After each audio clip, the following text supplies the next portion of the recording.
উপদেষ্টা ডক্টর মোহাম্মদ ইউনুস বলেছেন, শেখ হাসিনার স্বৈরাচারী শাসন পুরো দেশকে ধ্বংস করে দিয়েছে। ছাত্র আন্দোলনে শিক্ষার্থী নিহতের ঘটনায় শেখ হাসিনা সহ আওয়ামী লীগ নেতাদের বিরুদ্ধে ঢাকা, রংপুর, জয়পুরহাট ও নারায়ণগঞ্জে আরও 4টি মামলা দায়ের। সাবেক প্রধানমন্ত্রী শেখ হাসিনা রূপপুর পারমাণবিক বিদ্যুৎ কেন্দ্র থেকে $500 কোটি বেশি অর্থ আত্মসাৎ করেছেন বলে অভিযোগ করা হয়েছে গ্লোবাল ডিফেন্স কর্পের প্রতিবেদনে।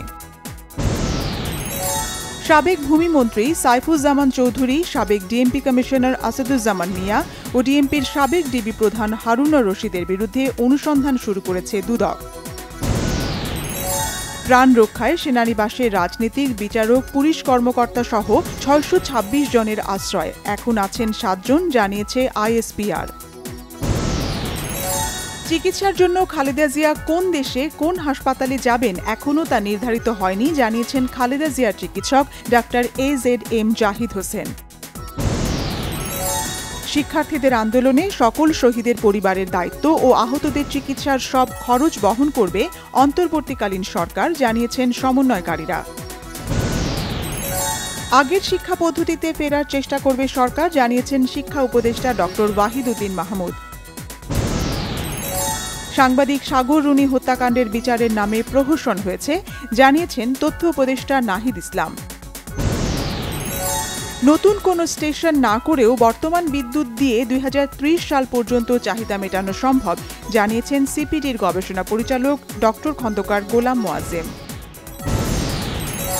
বিএনপির স্থায়ী কমিটির সদস্য আমির খুসরো মাহমুদ চৌধুরী বলেছেন, কেউ ঘোলা পানিতে মাছ শিকার করতে সংখ্যালঘুদের উপর হামলা করলে কোনো ছাড় দেয়া হবে না।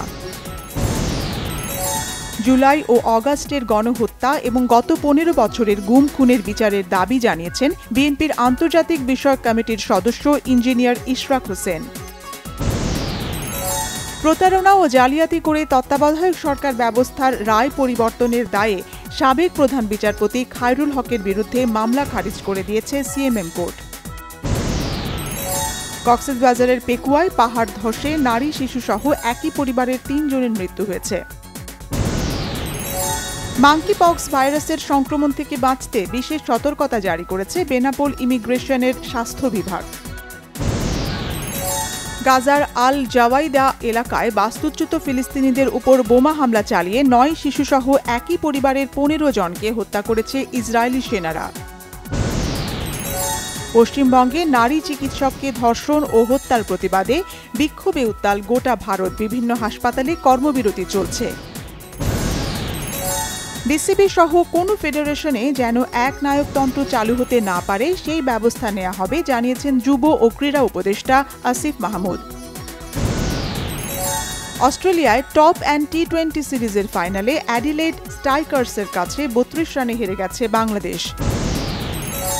অনন্তের পথে পাড়ি জমিয়েছেন ফরাসি চলচ্চিত্রের কিংবদন্তি অভিনেতা অ্যালেন ডেলন, বয়স হয়েছিল 88 বছর।